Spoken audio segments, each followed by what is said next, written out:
Welcome to Tesla Gigafactory Nevada drone coverage, Volume 5. I'm Zangler, the Tesla semi-stalker, infamously known as, and now related to the semi-stalking, providing drone coverage of the Tesla Gigafactory $3.6 billion expansion because they're related. The expansion is specifically to build 4680 batteries and the high volume Tesla semi production line. That was announced in January, and just now we're starting to get some momentum building. Yesterday there was an employee only event held at 550 Milan, which is not far as the crow flies from this building, and that meeting was to discuss the expansion plans. From what I understand, Elon and Tesla have locked in the expansion design and are shared that with the employees and had a Q&A. I don't know much more than that, but if I get more information about that, I'll certainly share that. What we're now looking at is the fat end of the building where Panasonic produces batteries, and they go over to the left, and Tesla takes over and puts them into battery packs and ships those off to Fremont for Model 3 and Model Ys. At the very far end of the building, there was a megacharger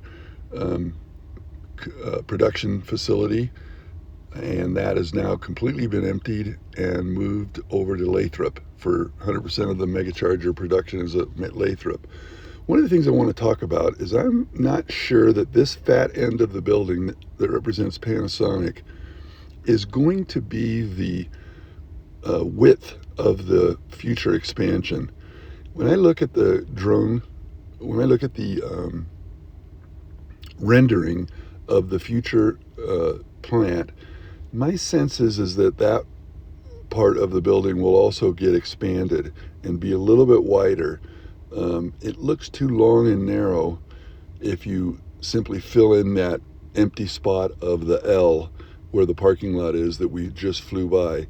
This end of the building is definitely going to have the angular corners put on, and this is the south end, and the north end will also have that angular corner, and then the entrance will be at the northwest corner, and it'll look very much like Giga Nevada.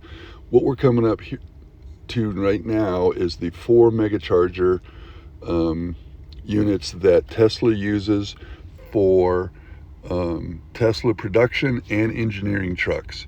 Production trucks deliver batteries and drive units that are also built here to Fremont, and engineering trucks are trucks that Tesla is stress testing and trying to put as many miles on as they can in a short period of time using 2 shifts, and I have a lot of coverage of that on my channel, including shots of it going up the Donner Lake, the Donner Pass grade, which is a 6% grade, and it does a hell of a job. And that is the one post that Elon liked, and it went 2 orders of magnitude more engagement than any other post I've ever had. So Elon, if you could just like one a month, that'd be really helpful. Just obviously kidding, but not kidding. This is we're focusing in on the megacharger, and what unfortunately one day in my early times of being a Giga Nevada drone pilot, I ran across two Tesla semis. One was here and one pulled in and started charging, and I had what I thought was tremendous footage, only to find out that I had not pushed the record button. So I keep trying, and it'll be serendipitous, but I'm sure one of these days I'll get um, a semi or two pulling in here to charge. We're getting a really good look at the mega charger facility, and it's not hard to imagine a network of mega chargers being built across the country, interstates, and eventually other countries. If you follow Tesla for a long time, you remember the days when there was just a few superchargers, mostly up and down I-5 in California, and it's expanded now to where you can drive all the way across the country with almost no issue.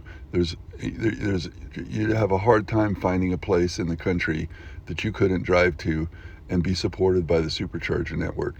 Now we're getting a nice look around, and I want to correct something I made, a prediction I made a few volumes ago. That right there, I believe, is the Walmart distribution facility, and I proposed that the next customer could be that particular facility, and then I realized that it's Walmart Canada that has the 100+ order, and so it's not likely going to be delivered to right down the street to that Walmart distribution center, but rather to Tesla Canada. To Walmart Canada. Now, one thing about this is it'd be nice to really get someone who knows what's going on and compare all this equipment to what's going on in Giga, Texas, including the lithium production and refining and cathode plant. I see a lot of similarities from what we just flew over to the some of the equipment that's being installed or has recently been installed at Giga Nevada, Giga Texas. Forgive me. Now we're seeing the DJI Air 3 returning to home base, and I might mention that at the very beginning you saw a new drone pilot in training, canine unit, who's also the Tesla semi-stalker canine unit. Here we have the drone returning automatically to exactly the spot where it took off, and this is the rendering of the new Gigafactory. Thanks for joining.